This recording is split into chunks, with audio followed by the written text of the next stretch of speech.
So I get sent a lot of offers, free stuff, and normally I receive those emails with a mixture of dread and apathy.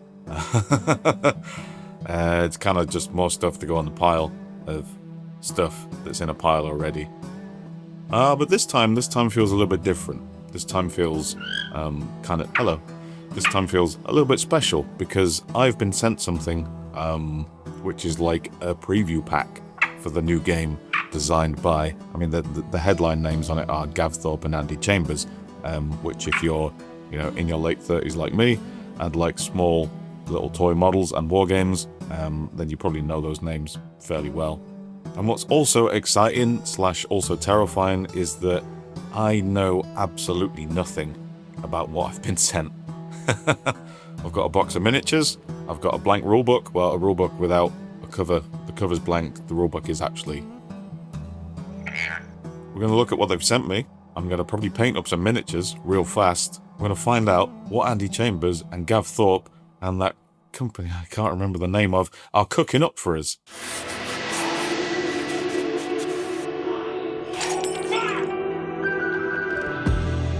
ZEO Genesis is a scalable skirmish game designed by Andy Chambers with narrative and world design by Gav Thorpe and manufacturing and production by Best Hobby.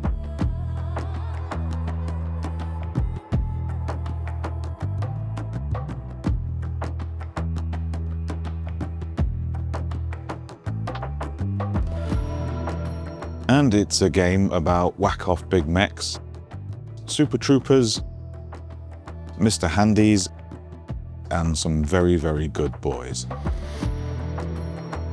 ZEO Genesis is aimed at faster games of about half an hour and scaling upwards in length as the size of the game goes up. The most precious resource we have is time. Yeah, no shit. And this game's design is aimed to let you get more games on the table.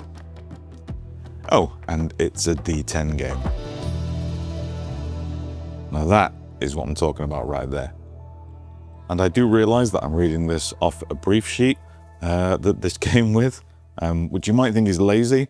It's not. I'm just really, really excited for the first time ever to be sent a miniatures game in preview form that has a sheet of all the things I need to talk about in a video and to help me actually understand it better.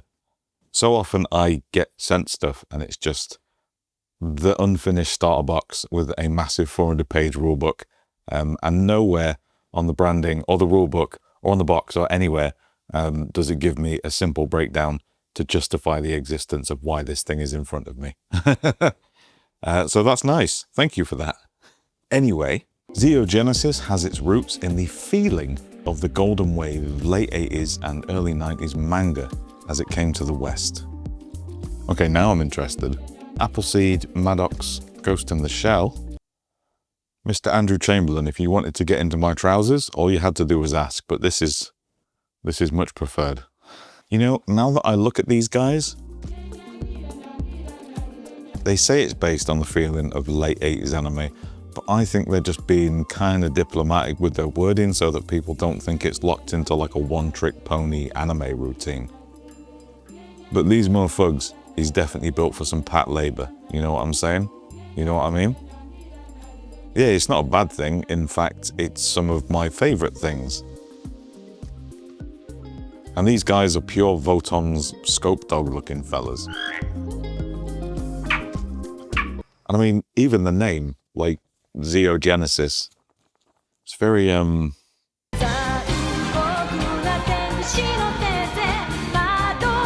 It does also point out that the rule set they've included with this package is a work in progress, and as a result has no cover art yet. But already the inside of the book is looking like the professionals look. Yeah, we'll get back to the book in a few minutes. Of course, what seems very important to note and is clarified in this document is that these models you see before you are 3D printed prototypes. So the models that will come to you as a result of the upcoming GameFound campaign in what I think is March will be done with injection molded plastic. So basically the stuff on sprues that you're used to, is how these guys will eventually come. Again, for clarity, these prototypes that I'm painting are a work in progress. And that's fine, because my paint job is definitely going to be classed as something of a work in progress. Oh, let's stop fucking around and let's paint some miniatures.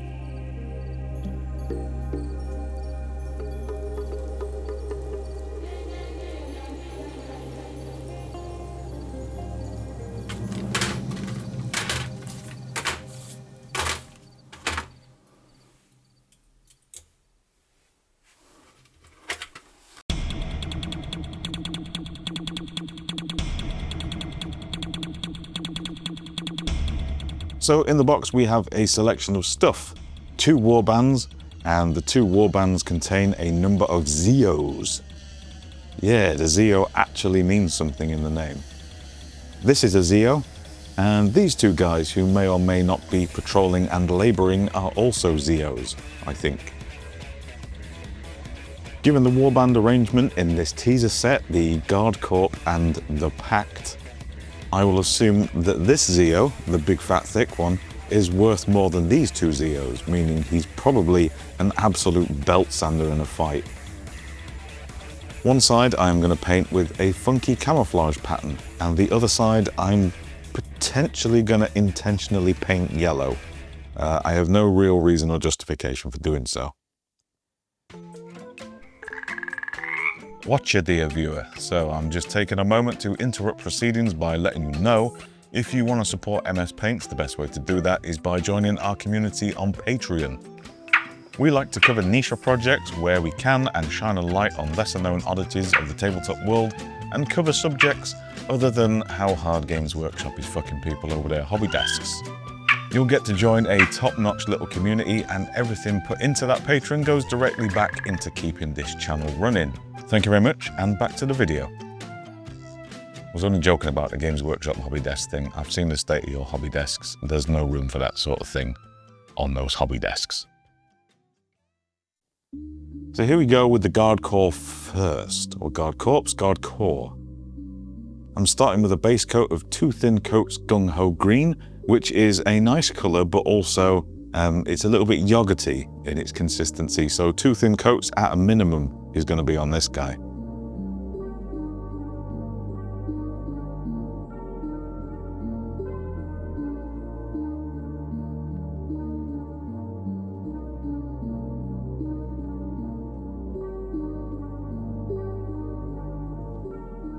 Next, I'm preparing some camo layering. I've done camo once about 5 years ago on some Colonial Marines, so a video with limited time filming is the perfect time to try this again, obviously.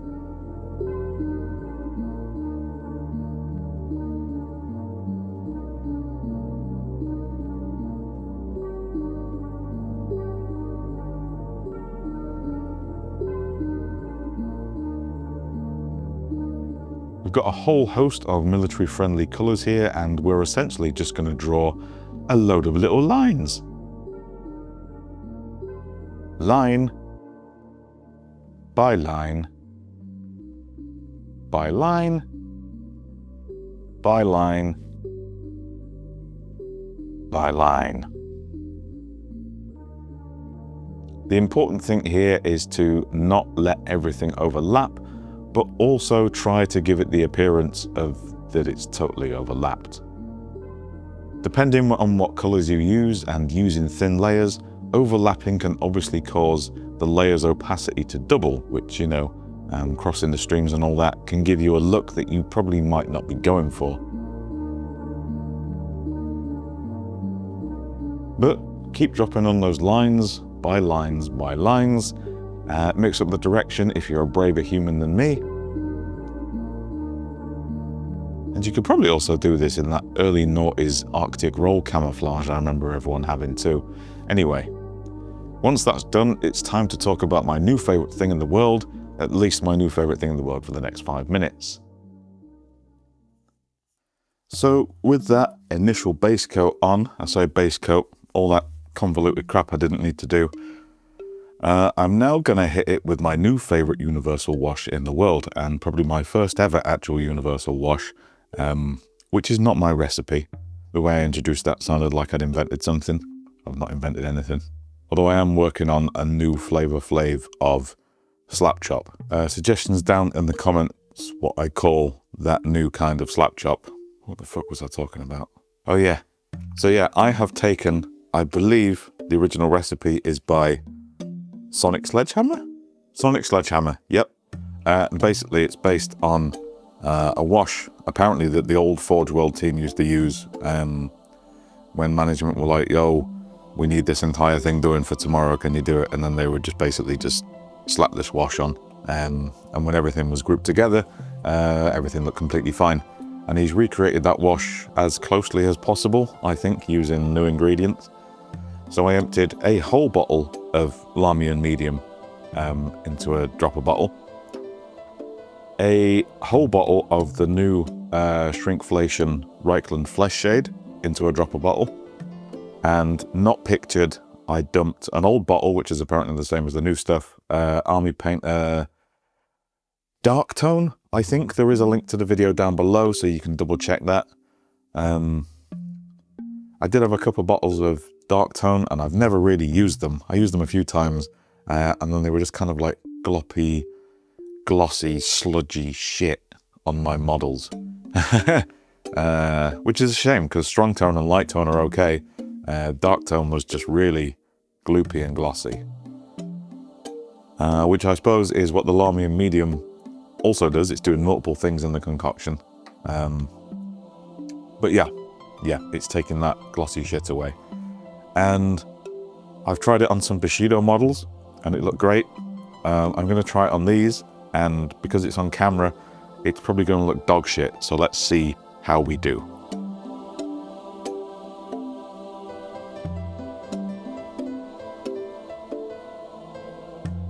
Post-wash, my hands ain't so shaky today, so we're going to treat ourselves to a bit of edge highlighting, yeah.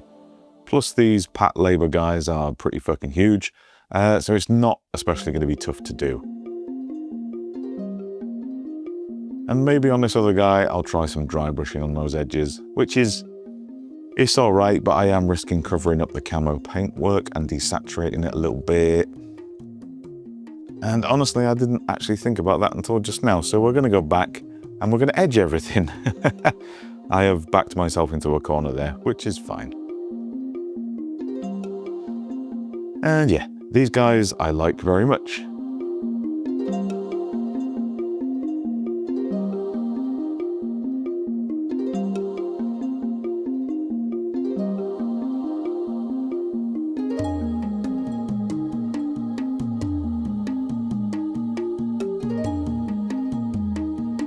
Now these guys, the Pact, well now, you are definitely about to see a man waste a couple of hours on a very interesting creative choice here.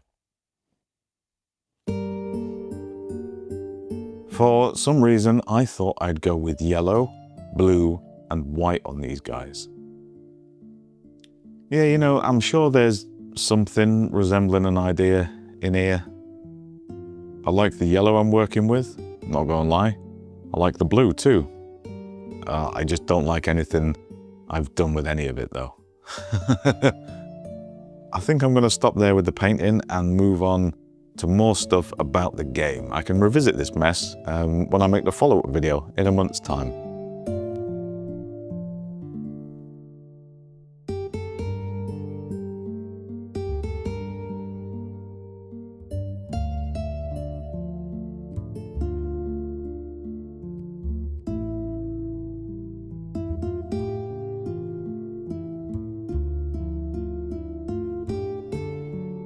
Right, okay, do I like these miniatures? Yes, I do. Would I change anything about them? No, probably not especially. If I had to blunt force a criticism, I would say maybe they're a little bit safe. But then pretty much every miniature release these days is absolutely fucking mental, isn't it? So actually, I quite like not the simplicity of them, but like how not convoluted they are. Yeah, in fact, I take that forced criticism back. I do like these. So yeah, miniatures, pretty good. And I imagine there's going to be more videos about this game coming out around the same time. that I'm doing it, and everyone has had a little bit longer to paint than me. So hopefully those paint jobs put them over better than I can. So the question we're all asking, or maybe like a slack handful of you will be asking at some point, is what universe does ZEO Genesis take place in? And our friends over at Best Hobby, this document is so good. Please, everyone else, take note. Best Hobby does sound like a manufacturer of like niche hobby products, specifically for the Asian hobby market though. Not criticism, just an observation. This is not a grimdark future. There are stories about exploration and mystery set against a backdrop of humanity starting to face a coming war. When the game launches, most skirmishes are effectively security conflicts or covert ops, various shadow conflicts. But a new threat is emerging. The furthermost human system has gone dark. Its slipway has disappeared. This unprecedented event is ratcheting up tensions and conflicts are becoming more open. Like maybe high-tech low-life colony wars? High-tech low-life colony wars, should we say that? With like a looming threat in the background from a different part of the galaxy. That may or may not be aliens. Maybe that'll be a stretch goal. If they get enough money, just fucking bring the aliens out. I'm gonna have a quick butchers over the rule set to see if anything jumps out that might be of interest to, well, obviously of interest to me, and might be of interest to you. Front and rear firing arcs. Ooh. Yeah, front and rear firing arcs. I was suspecting there'd be a little hint of Battletech in this, but it seems infantry also have front and rear firing arcs, like the mechs do, and having an exposed rear arc to an enemy attack is going to be a bad time. Activations are done with selected presets. So instead of just making it up as you go, you select a series of actions you intend to do, and that's what you do. For instance, you say run and gun, and that defines what you'll do for that model's activation. So you'll run, shoot from the hip, maybe move again, or run twice and then shoot from the hip. The aim and fire preset means you can't move, but you will get the extra range and an extra dice, I believe. I mean, that feels... I like it. I don't know why I like that, but I just kind of like that. But the aimed fire mode, which is to not move and then aim and fire, there's no range. It's a 2x2, 3x3, 4x4, whatever you want to play it on. But basically, there's no range measuring unless it's snapshot. Like, there should be a prize given to wargames that just have that rule, where if you can see something, you can fucking shoot at it. And there seems to be a whole section of advanced rules. So in theory, you can play this just nice and simple, shooty, shooty, stabby, stabby, or you can play with some deeper tactics. This stuff does look a little bit more deep and a little bit more granular, but because it's in its own section, you can just kind of take it or leave it, I guess, if you want to play it more casual.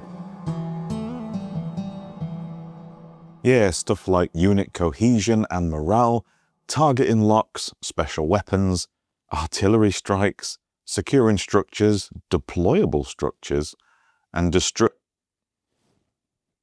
you can destroy terrain. So as it stands, you know everything I know about ZEO Genesis. In fact, some of you probably know even more than I do.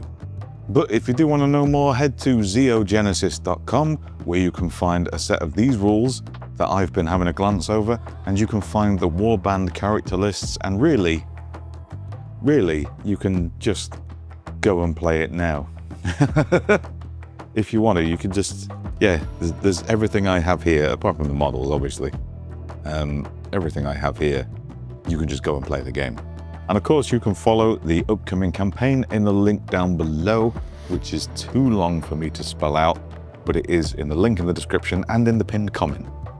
Massive thank you to Best Hobby, GameFound, and the whole ZEO Genesis crew for sending me this, I guess, teaser starter package and getting me along for the ride, really. And I'm looking forward to coming back in a month's time after playing a couple of the games, maybe more than a couple. Finishing off whatever the fuck I've done there with the yellow and blue and white, and taking a deeper look at what this game has to offer. And thank you to my wonderful Patreon community who continue to support one another as we explore this wonderfully weird world of tabletop gaming. Cheers, I'm out of here.